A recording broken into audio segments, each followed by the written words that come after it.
Madame, Monsieur, bonsoir et merci de prendre le rendez-vous de l'actualité sur Eden TV. Voici le sommaire de cette édition. Le premier au bac 2021 est connu. Il a obtenu le bac D avec une moyenne de 18,66 sur 20.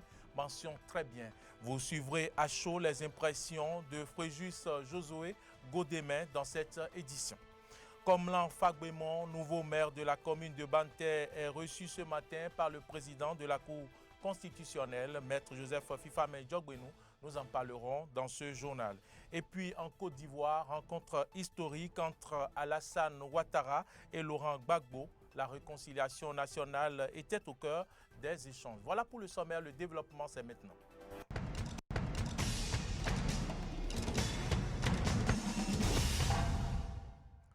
Merci à toutes et à tous pour l'attention et bienvenue dans ce journal.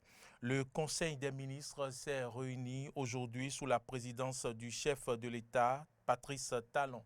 Des mesures normatives ont été prises telles que l'adoption du décret fixant la structure type des ministères, l'adoption des décrets portant transmission à l'Assemblée nationale pour examen et vote du projet de loi portant protection du patrimoine culturel en République du Bénin, puis la nomination des membres et président du conseil d'administration de l'Institut national de la femme. Vous aurez plus de détails dans nos prochaines éditions.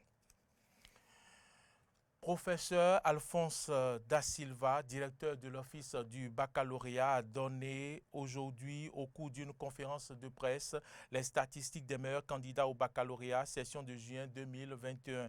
Il a annoncé qu'il y a eu 259 mentions très bien au bac 2021. Le premier du Bénin vient du département de l'Atlantique, précisément de la commune d'Abomey-Calavi. Suivons ici le directeur de l'Office du bac qui cite les 5 meilleurs du bac 2021 au Bénin. Il est au micro de Samson Oke et Damien Pedro. 5e, M. Medenou Sonayon Gabriel, série C, qui nous vient de CG, collège public, CG de l'unité à Porto-Novo, mention très bien, c'est la série C.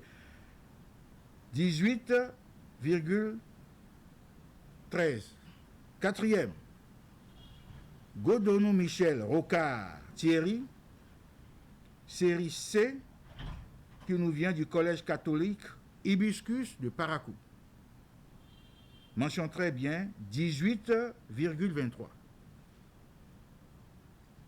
3e, Monsieur Tchani Yakoubou Fetou Hamdan, série C, collège catholique Saint-Augustin de Natichangou.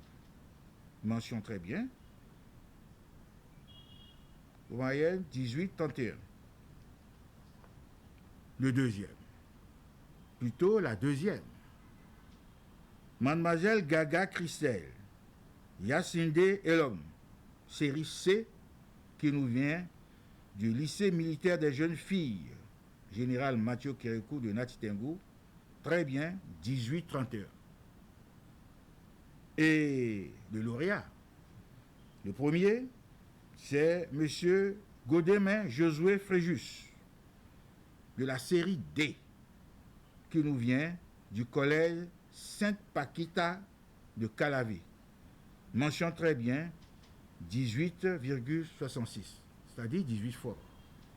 Donc voilà la moisson. Nous n'avons jamais atteint ou bien réuni une telle moisson. C'est à l'honneur du système éducatif de chez nous, à l'honneur des responsables politiques, à l'honneur de tous les enseignants, allant du primaire, en passant par le secondaire au supérieur, les inspecteurs qui ont fait le travail qu'il faut. Parlant justement du premier du Bénin au bac 2021, Juste Defodi s'est rapproché de Fréjus Josué Godémin qui a obtenu le baccalauréat série D avec une mention très bien, une moyenne de 18,66 sur 20 pour recueillir ses premières impressions. Suivez plutôt. Après ce résultat, je dirais en premier qu'il faut rendre grâce à Dieu, il faut rendre grâce au Seigneur Jésus-Christ pour la grâce qu'il nous a accordée. Cela n'est pas donné à tout le monde, mais il m'a permis, après tous ces efforts acharnés, d'atteindre cet objectif. Et puis, je rends grâce au Seigneur Jésus-Christ. En français, j'ai eu 14. En SVT, j'ai eu 20. En mathématiques, j'ai également eu 20. En anglais, j'ai eu 19. En physique, j'ai également eu 19. En philosophie, j'ai eu 15. Et en histoire géo, j'ai décroché la note de 17. Ma méthodologie de travail, elle est simple. Ce n'est pas sorcier. Il suffit d'écouter le professeur, de faire ses exercices à la maison, de relire les cours et puis d'accompagner tout cela de la prière, puisque l'homme n'est rien. L'homme n'est rien. L'homme propose, Dieu dispose. Donc, sans Dieu, il n'y a rien. Et puis, sans la prière, on ne peut rien. Toutes nos félicitations au premier au bac et nos félicitations à ses parents également. Autre information dans ce journal, le président de la Cour constitutionnelle, maître Joseph Fifa Medjogbenou, a reçu aujourd'hui en audience le nouveau maire de la commune de Banté, Komlan Fagbemon, à son cabinet. Les nouveaux défis à relever dans la commune étaient au cœur de leurs échanges.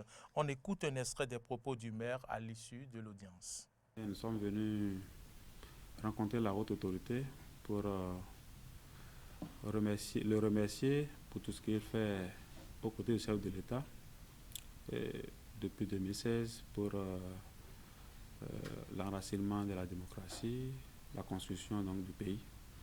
Nous sommes venus également présenter à la haute autorité la nouvelle équipe communale. Le nouveau maire que je suis, nous sommes venus nous présenter à lui et recueillir des conseils pour l'accomplissement de la mission.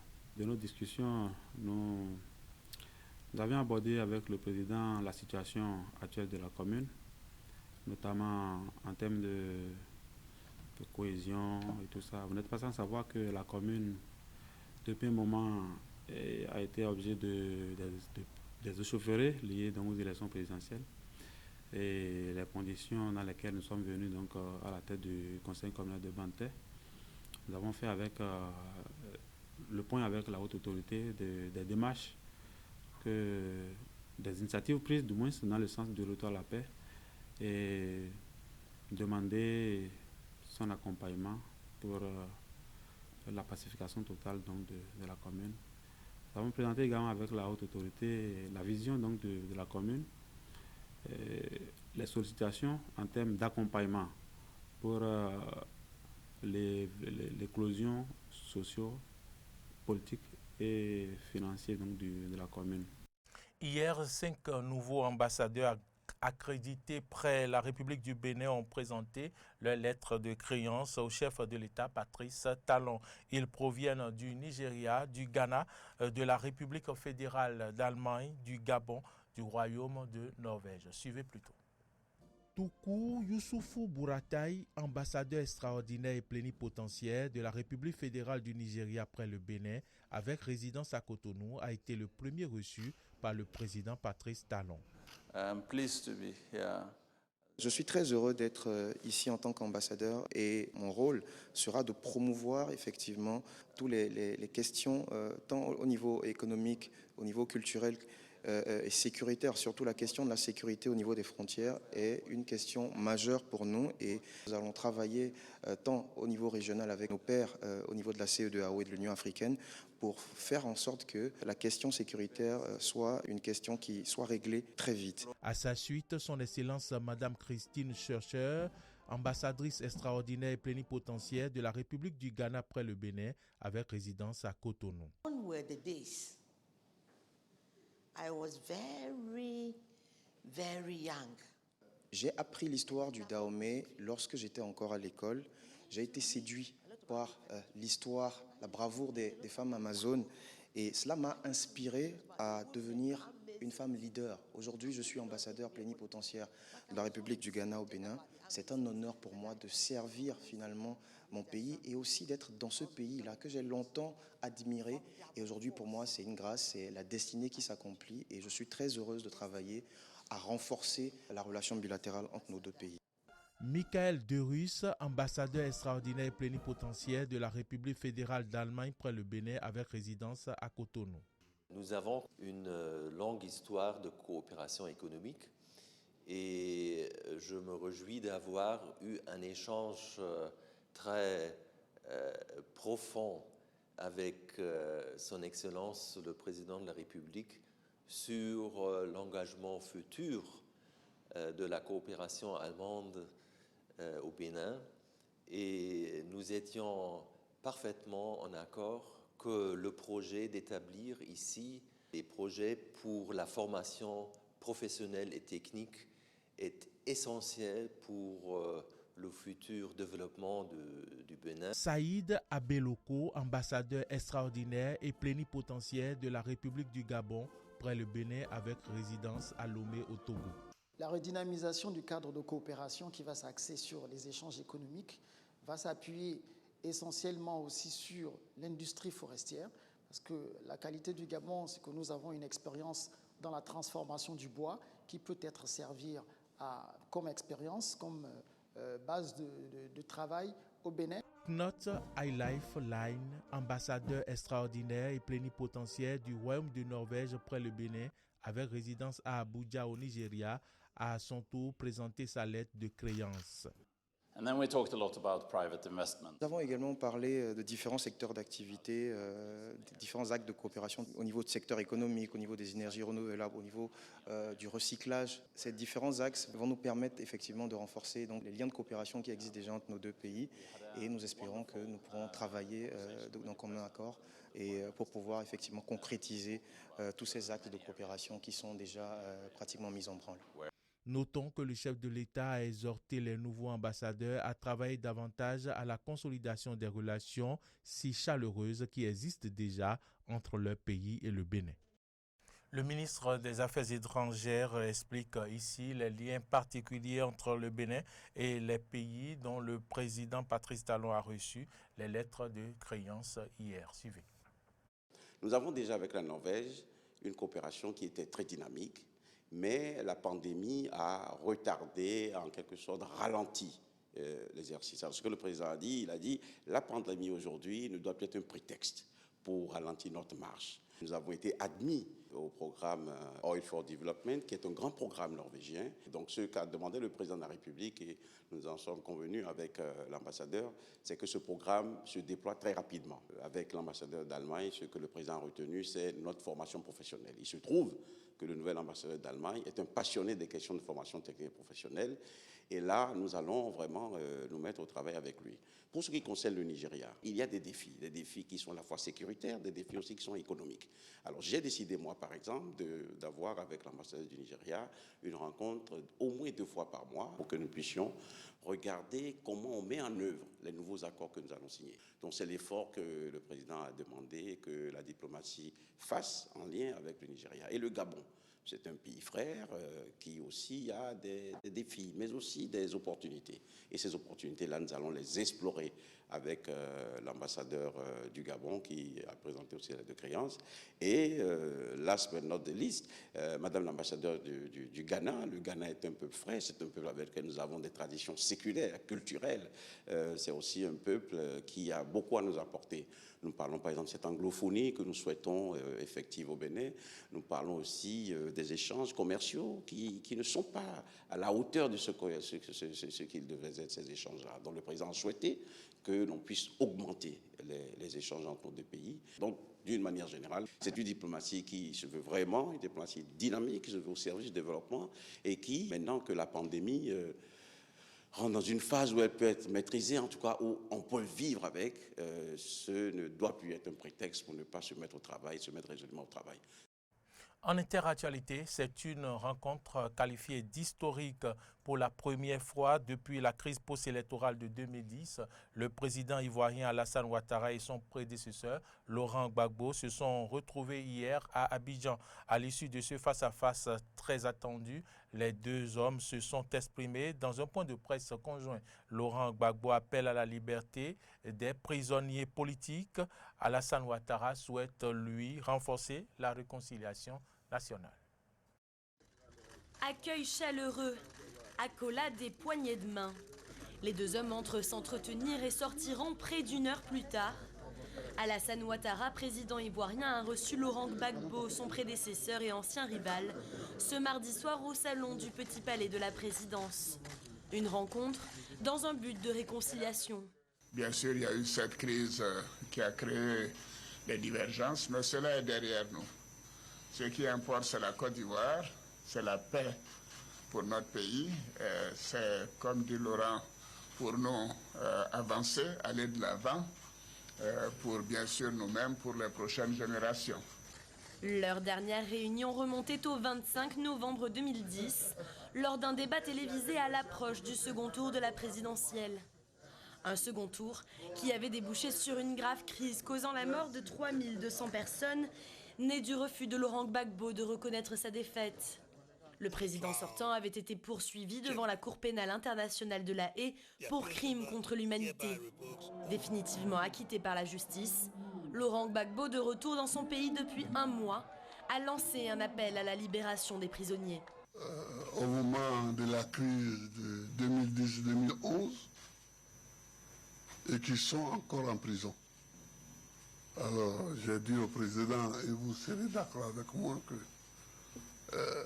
j'étais leur chef de file. Et moi, je suis dehors aujourd'hui. Et ils sont en prison. Et j'aimerais que le président fasse tout ce qu'il peut pour les libérer. Un message de paix qui ne convainc pas tout le monde, comme Isiaka Diaby, président du collectif des victimes de Côte d'Ivoire, qui demande toujours à ce que la vérité soit établie. Mais dans le pays, cette rencontre a tout de même redonné de l'espoir. On ne s'attendait pas à une chose pareille. Aujourd'hui, Gbagbo est arrivé, on dit quand on va à La Haye, on ne revient pas. Et ça a été une grâce pour nous. Le président est revenu, il est revenu dans son village. Aujourd'hui, nous sommes dans la joie. On va danser jusqu'à même... En tout cas, c'est Dieu seul qui va pouvoir nous enlever ici aujourd'hui parce que la joie nous dépasse. Oh, c'est une joie immense. On va dire, il y a eu 10 années de résistance, 10 années de lutte, et c'est le résultat qui est là aujourd'hui. Notre grand chef, notre guide, notre leader est revenu. Et aujourd'hui, il vient sur la terre de ses ancêtres, dont nous sommes venus lui accompagner. Les deux hommes ont assuré que d'autres réunions se tiendraient dès le mois de septembre. Des rencontres avec d'autres figures de la scène politique ivoirienne, à l'instar d'Henri Konan Bédié, allié de Laurent Gbagbo. Ce dernier a d'ores et déjà annoncé qu'il serait opposant à son meilleur ennemi, Alassane Ouattara, pour la présidentielle de 2025. En Tunisie, le calme est revenu après la décision de limogeage par le président Kais Saied de son premier ministre et de suspension du Parlement. Ennahda, principal parti au pouvoir, réclame les élections anticipées, j'allais dire. On aura effectivement, depuis cette soirée surprise où le président de la République a décidé de limoger son Premier ministre, de geler les affaires parlementaires et d'enlever aux députés toute leur immunité. On a pu assister en Tunisie, à Tunis surtout et sur l'ensemble du territoire, à des mouvements de foule, des liesses et des gens heureux qui sont descendus dans la rue avec des drapeaux et des klaxons pour remercier le président. Ça faisait déjà un certain moment que les Tunisiens demandaient que le Parlement soit destitué et qu'on change de régime, qu'on change de système politique, surtout dans un système politique qui est affecté par une crise économique assez importante et qui a été encore plus enfoncé dans la précarité à cause de cette crise du coronavirus. Le président Kais Saied continue sa feuille de route. Les limogeages continuent également. On a pu assister au premier limogeage, celui du Premier ministre qui a fini par démissionner, ainsi que le limogeage du ministre de la Défense. Et puis, depuis hier, se sont inscrits au journal officiel plus d'une vingtaine, voire 25 nouveaux limogeages, notamment celui du procureur général de l'État, celui du directeur de la justice militaire, des conseillers auprès du Premier ministre ou encore des chargés de mission. La liste est longue, la liste de ces hauts fonctionnaires limogés par le chef de l'État, et les limogeages devront encore continuer. On a pu parler un petit peu avec la population qui, dans les premiers jours, était très heureux de ce qui se passait, mais là, reste encore inquiets. Ils nous ont annoncé qu'ils restaient suspendus aux décisions du président de la République. Ils nous ont même dit pour certains qu'on ne pouvait pas faire pire et que le meilleur reste à venir. Je vous propose d'écouter certaines réactions qu'on a pu avoir hier en fin de journée. Une décision sage. C'est une décision sage. Nous allons voir ce que vont donner les jours qui suivent. J'espère le meilleur pour l'avenir, car sincèrement, la vie que nous menons est très compliquée. Tout le monde se sent étouffé, certains meurent de faim, il n'y a que des problèmes. Sans parler du chômage, personne n'avance dans ce pays. J'espère que le meilleur reste à venir, Nous sommes encore dans le flou, mais tant que le peuple est aux côtés du président de la République, ce qui nous attend ne peut être que positif.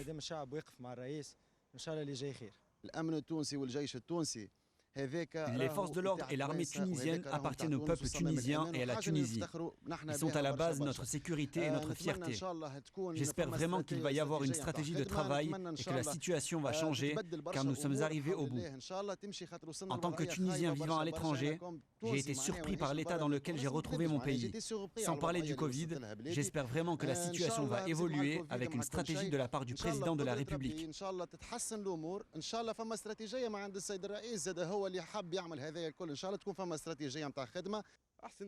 C'est la meilleure décision prise en 11 ans, même si cette décision aurait dû être prise il y a 4 ou 5 années déjà. Il n'y avait pas d'autre solution intermédiaire. Ce qui nous attend ne peut être que meilleur. Vous pensez vraiment qu'on peut vivre pire que ce que nous avons déjà vécu? C'est impossible. Alors, vous l'avez entendu, une large partie de la population qui soutient le président Kais Saied dans sa feuille de route et surtout dans cette décision. Côté opposition, c'est le parti islamiste largement majoritaire au Parlement, le parti Ennahda, qui est vent debout contre la décision du président de la République Kais Saied, qui a même dit que c'était un coup d'État constitutionnel. Ennahda qui demande au président de la République de revenir sur sa décision afin que ses députés et le président de l'Assemblée nationale, M. Ranouchi, qui est aussi du parti Ennahda, puissent regagner l'Assemblée nationale. Ennahda qui souhaite que les élections législatives et présidentielles anticipées soient organisées très vite pour éviter que ce retard ne serve de prétexte pour maintenir un régime autoritaire. Je vous propose d'écouter Ennahda. Avant des élections législatives, il faut lever ces mesures et revenir à la démocratie en Tunisie.